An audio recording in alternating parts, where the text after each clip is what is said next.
अब की पार 350 से पार अंजनाम कश्यप आएगी, टीवी पर लगेगी रात भर चिल्लाने, मैं अंजनाम कश्यप अब की पार 350 से पार। उसका वो तो देश का सरकार की प्रवक्ता है वो। आप पढ़े लिखे हैं, सच्चे हैं, तो थोड़ा शब्दों का जो मर्यादा है, शब्दों की बात को छोड़िए। नहीं सर, शब्दों की मर्यादा आपको पद को देनी होगी। पद को शब्द की मर्यादा किसको देते हैं आप बताओ? शब्द की मर्यादा किसको देते हैं? अभी आप नहीं, आप मीडिया वाले नहीं हो ना, मैं गलत बोल रहा हूँ या सही बोल रहा हूँ? इज्जत देने वाले को इज्जत दी जाती है, ऐसे काम ही क्यों कर रही है? भैया नहीं, ऐसे बात नहीं होगा, ऐसे बात नहीं होगी सर, ऐसे बात नहीं होगी। तो समझने आई हूँ कि क्या मांगे हैं, क्या समस्याएं हैं, और जो समस्याएं हैं आपकी उस पर सरकार ध्यान देगी। लगातार सड़कों पर आप पत्रकार है ना, संविधान मतलब देश का कानून का चौथा पिलर है ना। आप पत्रकारिता कितने साल से कर रही हैं? आप नहीं, आपको मकसद पे आई ना सर, क्या सवाल करना चाहिए? हमारे भारत की जो ट्रांसपेरेंसी होती है, ट्रांसपेरेंसी का मतलब होता है पारदर्शिता। आपको 8 साल में ये सरकार ने मतलब क्या किया है, क्या नहीं किया, आपको क्या दिखता है? जनता पे वही तो जानना है कि जनता क्या मन बनाए बैठी है, जनता क्या सोच रही है, जनता के लिए काम हुआ 8 सालों में? महिला है, हमारे देश की एक विडंबना है कि धर्म के पीछे धंधा है, यहाँ पढ़ा लिखा भी अंधा है। जो जितना पढ़ा लिखा होता है ना, वो सबसे ज्यादा मूर्ख और बेवकूफ होता है। आप ये आंकड़ा उठा करके देख लीजिएगा। मैंने 13 महीना सड़कों पे, मैंने मेरी बात सुन लीजिए, मैं मुद्दे पर बात करूंगा। हम लोग फालतू की बातें नहीं करते हैं, और फालतू पत्रकार को तो अपनी जगह हम लोग टिकने नहीं देते हैं। रही बात नेशनल मीडिया का, जिसको कहते हैं गोदी मीडिया, आज कांसीराम रहते ना तो चमचा जुग नहीं, फड़सा जुग नहीं तो बेलचा जुग लिख देते, ठीक है। लेकिन ये देश की विडंबना वही है कि धर्म के पीछे धंधा है, पढ़ा लिखा अंधा है। जिस दिन ये लोग अपने जागरूक हो जाएंगे ना, पढ़ लिख लेने से और डिग्री रख लेने से लोग जागरूक नहीं होते हैं। हमारी देश की ये विडंबना है कि जितने मंदिर के ऊपर स्वर्ण कलश बैठाए जा रहे हैं, उतने स्कूल कॉलेज यूनिवर्सिटियों की मरम्मत किया जाए तो लड़के पढ़ करके, आज देख लीजिए कि इतने छोटे छोटे जो बच्चे हैं, हमारी देश की विडंबना क्या हो रही है। हमारा देश कहाँ जा रहा है? कारण देश का प्रधानमंत्री कह रहा है कि हम विश्व गुरु देश। ऐसी दीवारों पे 2 अक्षर लिख देने से वो कानून, दीवारों पे कानून 2 अक्षर लिख देने से वो कानून नहीं हो जाता है। डॉक्टर अंबेडकर ने पहले कह रखा है कि संविधान चाहे कितना भी अच्छा हो, यदि उसको इम्प्लीमेंट करने वाले लोगों की मानसिकता अच्छी नहीं है तो संविधान बुरा साबित होगा। और संविधान कितना भी खराब हो, यदि लागू करने वाले लोगों की मानसिकता अच्छा है तो संविधान अच्छा साबित होगा। ये देश के अंदर 75 साल हो गए आज़ादी का।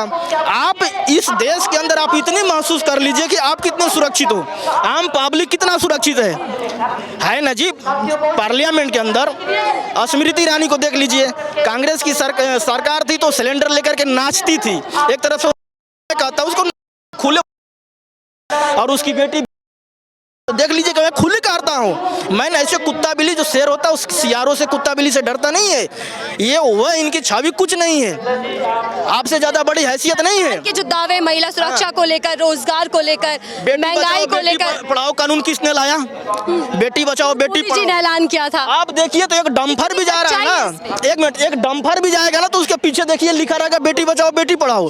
कितनी बेटियां पढ़ रही है, कितनी बच्चियां सुरक्षित है। दिन दहाड़े रे बलात्कार, दिल्ली जैसे हम यहाँ पे दिल्ली सेक्टर में देख लीजिए। अमित शाह तो कहते हैं कि आज आजादी है, खुली सांस लेती हैं लड़कियां। कौन सी आजादी? आजादी का मतलब जानते हैं क्या होता? अमित शाह कि हमारे देश के शुरुआत वाले तो गुजरात से ही आए थे, और आज देश को नाश भी कर रहे हैं गुजरात वाले। 2 गुजराती देश को चला रहे हैं और 2 बेच रहे हैं। गुरु गोविंद सिंह ने कहा था कि चाहे ये लोग कितना भी माफी मांग लेना, तो आप घी के डिब्बे में चाहे कितनी भी केहनी ये लोग डाल लें, तो फिर इनकी बातों पे विश्वास मत करना। अडानी की कंपनी को भी राष्ट्रीयकरण हो सकता है, पूंजीपतियों का बिल माफ हो सकता है, बताइए। और आम पब्लिक का कितना आप कमाती हैं बताइए? हाँ, डिग्री डिप्लोमा इतने महंगे महंगे स्कूल और ये प्राइवेट में जो खुले हुए हैं, वो जानती हैं क्या है? एक तरफ से व्यवसाय है, व्यवसाय है। जब मैं अपने दौर में पढ़ता था ना तो 5वां 8वां बोर्ड था हाई स्कूल, और आज तो जो इंटर BA और ये पता नहीं क्या क्या करके वो भी नकल करके जो पास हो रहे हैं, वो संविधान में कमियां निकाल रहे हैं। मूर्ख कह रहे हैं कि बाबा साहब ने पता नहीं कहाँ से वो कॉपीराइट किया था। अरे कम से कम 500 स्नातक भी मिल करके ना चाहे कि हम मुकाबला कर लें अम्बेडकर का तो भी मुमकिन है, और तो मुश्किल।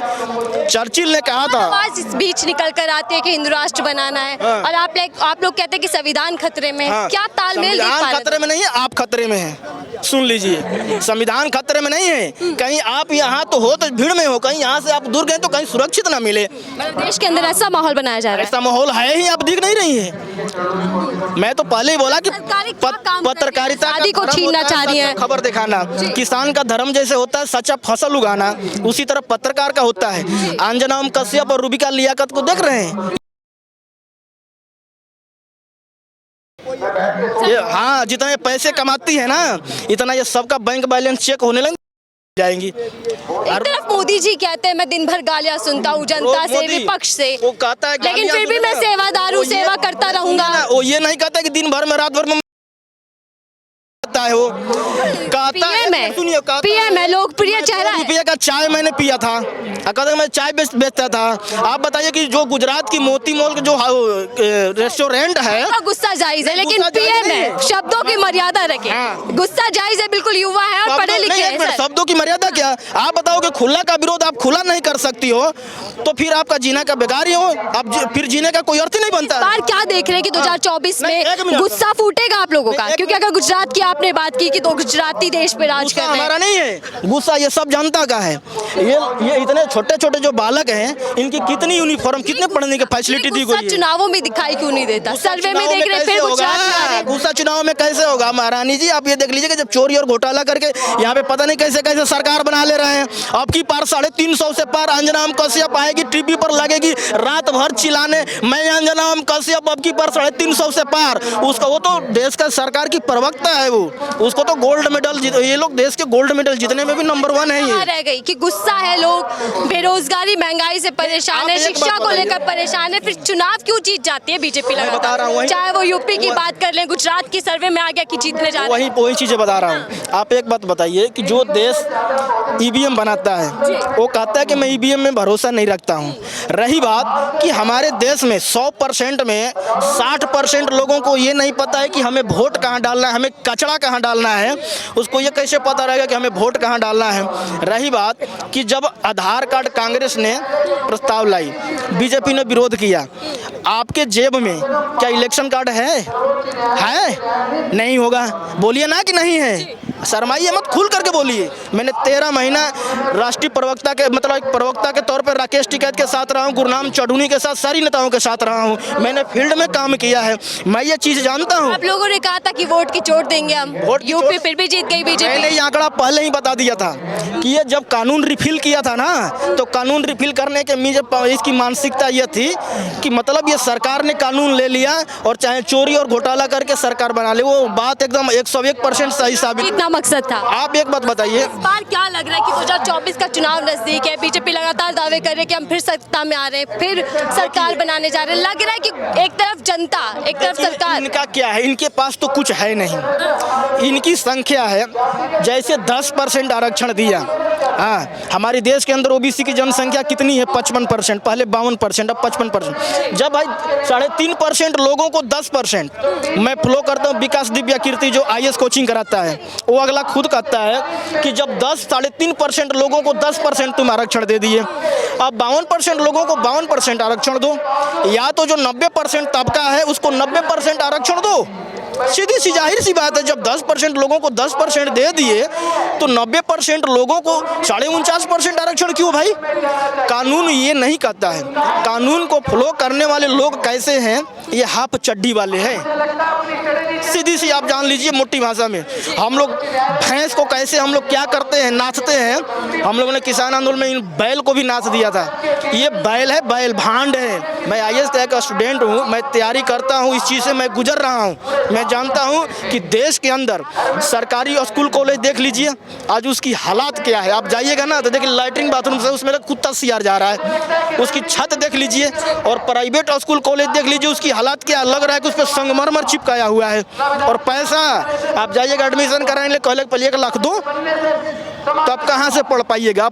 ये बात कौन समझेगा? हमारे देश के लोग ये जानता है वो जागरूक नहीं है। रही बात महिलाओं की, तो महिलाओं को पढ़ने निकलने का अधिकार नहीं दिया। आपका काम है चूल्हा चौकड़ करना, तो आप चूल्हा चौकड़ करते रहो। सरकार उठा देगी कि जीन्स पैंट पहन के क्यों घूम रही हो, अच्छा अच्छा कपड़े क्यों पहन रही हो, तो आपको डर लगेगा कहीं मैं सरकार से बात करूँ, कहीं उठा के जेल में ना डाल दे, तो फिर आवाज़ कौन उठाएगा बताओ? सरकार के खिलाफ अगर आवाज उठाते तो जेलों में भर्ती कर दिया जाएगा। जेल उसके बाप का थोड़े है, गृह मंत्री का बाप का है। मैं उसको कहता हूँ, गृह मंत्री अमित शाह को कहता हूँ, उसका जो लड़का होगा। क्या कहना चाह रहे हैं? मैं कहना ये चाह रहा हूँ, आप पढ़े लिखे हैं, आप पढ़े लिखे हैं, शिक्षित हैं, तो थोड़ा शब्दों का जो मर्यादा है। शब्दों की बात को छोड़िए। नहीं सर, शब्दों की मर्यादा आपको पद को देनी होगी।